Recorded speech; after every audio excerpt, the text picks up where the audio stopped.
অন্তর্বর্তী সরকারের প্রধান উপদেষ্টা ডক্টর মোহাম্মদ ইউনূস বলেছেন, যার যার ধর্মের শান্তির বাণী নিজের মধ্যে স্থাপন করলে অন্যের ধর্মের সঙ্গে কোনো বিভেদ থাকবে না। গতকাল রাতে বড়দিন উপলক্ষে রাষ্ট্রীয় অতিথি ভবন যমুনায় খ্রিস্টান সম্প্রদায়ের প্রতিনিধিদের সঙ্গে শুভেচ্ছা বিনিময়ের সময় তিনি কথা বলেন। অন্যদিকে রাজধানীর কাকরাইলে অবস্থিত আর্চ বিশপের হাউস পরিদর্শন করেছেন সেনাবাহিনী প্রধান জেনারেল ওয়াকারুজ্জামান। এই সময় তিনি খ্রিস্টান ধর্মাবলম্বী সকলকে শুভ বড়দিনের শুভেচ্ছা জানান।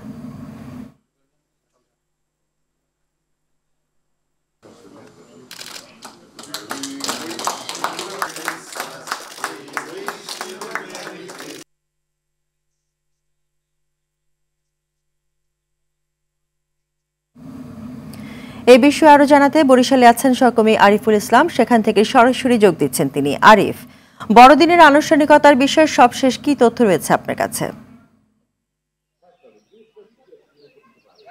নাবিলা, ধন্যবাদ আপনাকে। খ্রিস্টযুগের মধ্য থেকে সকাল ৯টায় কিন্তু বরিশালের গির্জায় প্রার্থনা শুরু হয়েছে।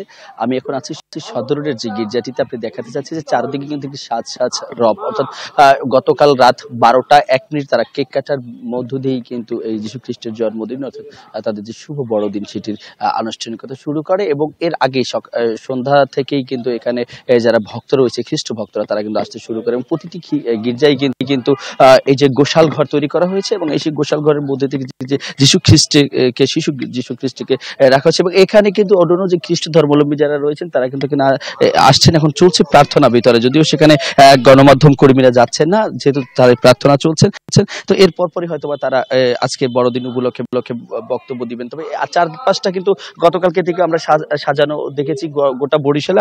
আপনি জানবেন যে বরিশাল মহানগরী এবং জেলায় মিলে মোট ১১৯টি চার্চ রয়েছে। এই প্রতিটি চার্চে কিন্তু ইতিমধ্যে সাজানো হয়েছে এবং তারা খুব সুন্দরভাবে তাদের প্রার্থনা চালিয়ে যাচ্ছে। আমরা গতকালকে কথা বলেছিলাম আইন শৃঙ্খলা বাহিনীর সাথে, বরিশাল মেট্রোপলিটন পুলিশ এবং জেলা পুলিশ। তারা বলছেন যে কোনো ধরনের কোনো অপ্রীতিকর ঘটনা নেই এবং সুন্দর পরিবেশে বড়দিন যেন উদযাপন করতে পারে সেই লক্ষ্যে তারাও কাজ করছে এবং সকল ধরনের প্রস্তুতি রয়েছে। আর আপনারা দেখতে পাচ্ছেন যে ভিতরে কিন্তু প্রার্থনা চলছে। সেই প্রার্থনা হয়তো শেষ হলেই মাধ্যম কর্মীদের সাথে কথা বলতে পারবেন। আর এখন পর্যন্ত যে বিষয়টি একটু আপনাকে জানাতে চাই সেটা হচ্ছে যে সকাল থেকে যে ভক্তরা আসা শুরু করেছেন তারা কিন্তু এই প্রার্থনা শেষ করার পরেই তাদের বাসা বাড়িতে কিন্তু সেই আয়োজন করা হয়েছে এবং খ্রিস্টপল্লীগুলোতেও কিন্তু মূলত আয়োজন করা হয়েছে। সেই খ্রিস্টপল্লী আয়োজনের সেখানে কিন্তু আত্মীয় স্বজন থেকে শুরু করে অন্যান্য যারা রয়েছেন খ্রিস্ট ধর্মাবলম্বী তারা যাবেন এবং আনন্দ উৎসব মুখর পরিবেশ সৃষ্টি হবে। তো বরিশালে এই ছিল আসলে বড়দিনের সবশেষ তথ্য আমার কাছে।